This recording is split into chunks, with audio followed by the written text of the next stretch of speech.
Hello students, welcome to online classes of BA Honours Part 2.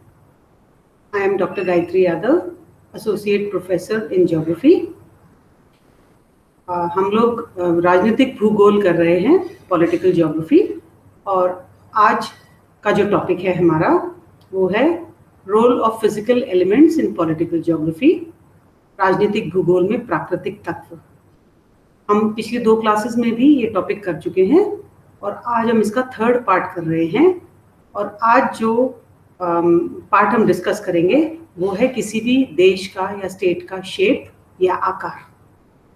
किसी भी state का आकार कैसे उसकी राजनीति को या उस देश की इकोनॉमिक कंडीशन को प्रभावित करता है, वो आज इस टॉपिक में अपन करेंगे। राजनीतिक भूगोल में स्थिति एवं विस्तार के पश्चात आकार का अध्ययन किया जाता है। राज्य के आकार का प्रभाव सुरक्षा, प्रशासन एवं यातायात पर अत्यधिक पड़ता है।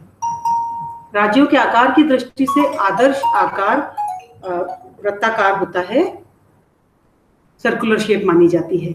सर्कुलर शेप मतलब कि केंद्र से लेकर परिधि तक सेम डिस्टेंस हो, यानी आप यदि किसी भी देश के केंद्र से परिधि तक जाएं तो आपको लगभग समान दूरी आपको तय करनी पड़े।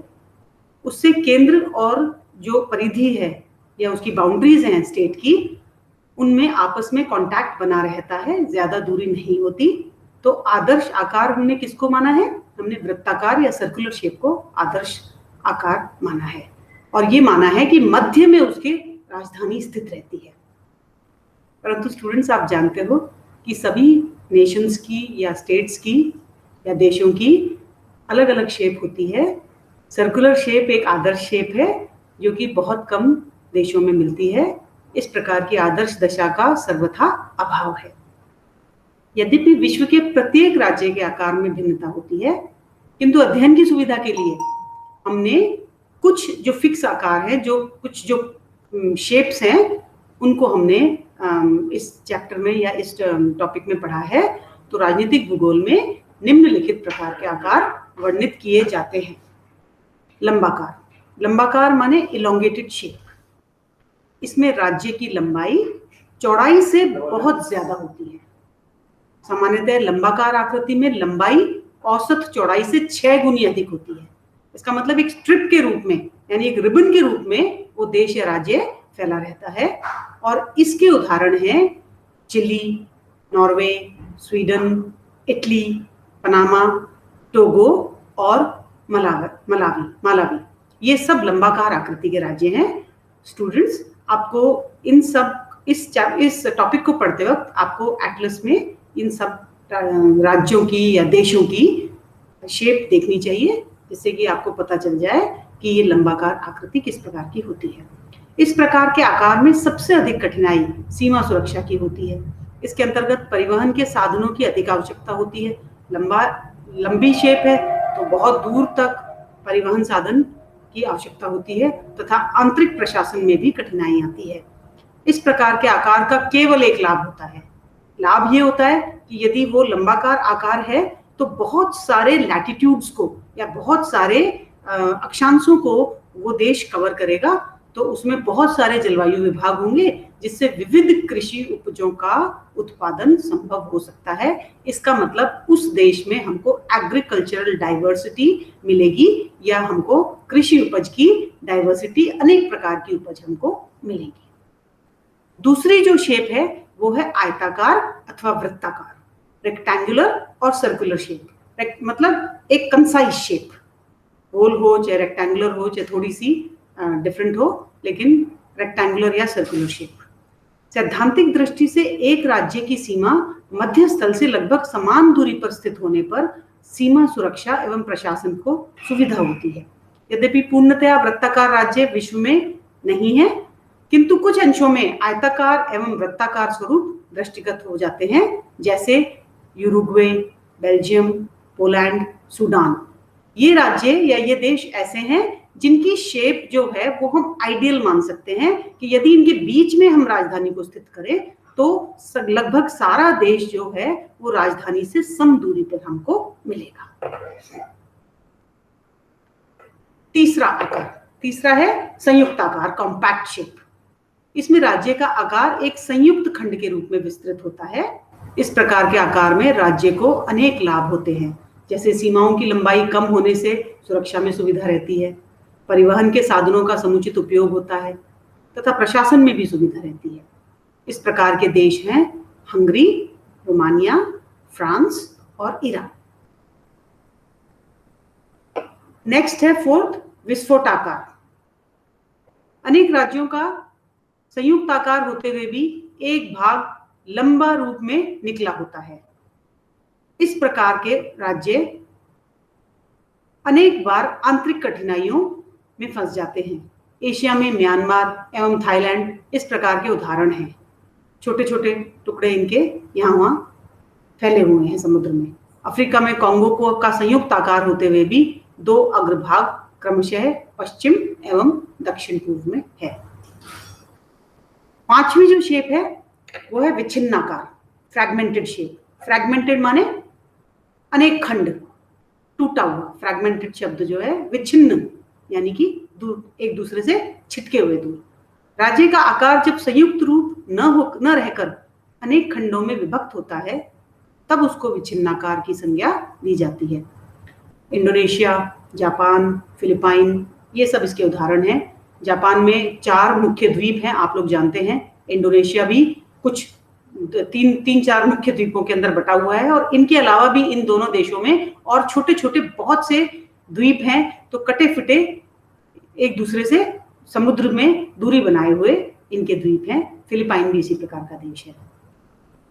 अब बांग्लादेश को और पाकिस्तान को हम विच्छिन्नाकार कह सकते हैं जब वो दोनों अलग नहीं हुए थे सन 1971 से पहले। तो बांग्लादेश बनने से पूर्व पाकिस्तान इस प्रकार के आकार का देश था जिसके मध्य विशाल भारतीय स्थल स्थित था।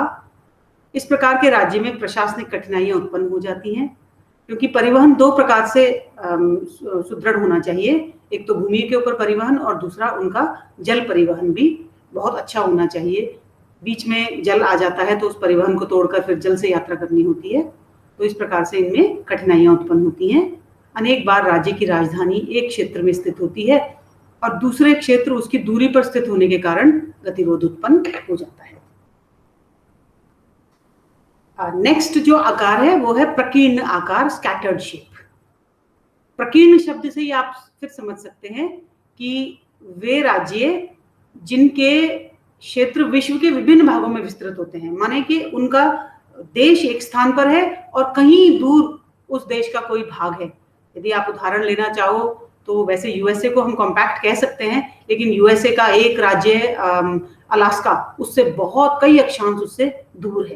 तो इसके अंतर्गत वे राज्य सम्मिलित किए जाते हैं जिनके क्षेत्र विश्व के विभिन्न भागों में विस्तृत होते हैं। यदि आप ब्रिटेन का उपनिवेशवाद देखें तो ब्रिटेन अपने आप में एक छोटा सा देश था, लेकिन उसके उपनिवेश पूरे विश्व में पहले फैले हुए थे। तो इसको हम प्रकीर्ण आकार या स्कैटर्ड यानी जगह जगह उनके टुकड़े, राज्य के टुकड़े बिखरे हुए हैं। 7वां प्रकार है भेदनाकार या परफोरेटेड शेप। इसमें एक राज्य से दूसरे राज्य का छोटा सा क्षेत्र स्थित होता है। उस क्षेत्र तक पहुंचने के लिए राज्य को पार करना पड़ता है। जैसे दक्षिणी अफ्रीका में बसुतोलैंड की स्थिति है, यानी वो दक्षिणी अफ्रीका से थोड़ा सा दूर स्थित है और बीच में दूसरे देश की बाउंड्रीज उसमें आ जाती हैं। इसको हम भेदनाकार या परफोरेटेड शेप कहते हैं। 8वां प्रकार है मिश्रित प्रकार, मिक्स्ड शेप। विश्व में अनेक राष्ट्र इस प्रकार के हैं जो उपरोक्त वर्णित आकारों में 2 की विशेषता रखते हैं। उदाहरण के लिए इटली की लंबाकार आकृति है, किंतु यह विच्छिन्नाकार भी है क्योंकि इसमें द्वीप भी सम्मिलित हैं। एक मेनलैंड है और बहुत सारे द्वीप उसमें भूमध्य सागर में स्थित हैं। तो हम इसको 2 प्रकार का आकार इसको मान सकते हैं, मिश्रित आकार।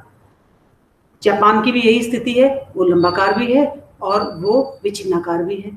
इसी प्रकार चिली का भी द्वीपों पर अधिकार होने के कारण लंबाकार भी है और विच्छिन्नाकार भी है।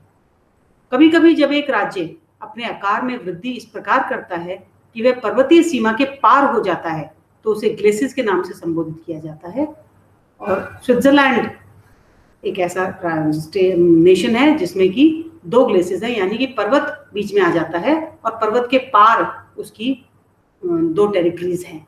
आप यदि इंडिया का उदाहरण लें तो इंडिया में हिमालय जो है वो एक बाउंड्री है, नेचुरल बाउंड्री है, और भारत की सीमा हिमालय तक ही है, और हिमालय की दूसरी तरफ तिब्बत और फिर चीन का भाग है, उत्तर पूर्व में उत्तर पश्चिम में अफगानिस्तान का भाग है। तो भारत में ऐसी टेरिटरी नहीं है जो कि ग्लेसियर्स है। ये उदाहरण हमको स्विट्जरलैंड में ही मिलता है। तो स्टूडेंट्स, ये थे 8 प्रकार के शेप्स जो राजनीतिक भूगोल में देशों में या राज्यों में होते हैं। आपको समझ आया होगा ये चैप्टर। यदि आपको कोई डाउट्स हैं तो आप व्हाट्सएप ग्रुप पर आ सकते हैं, और यदि इसमें कोई टाइपिंग एरर आपको लगे तो please bear with me. Thank you.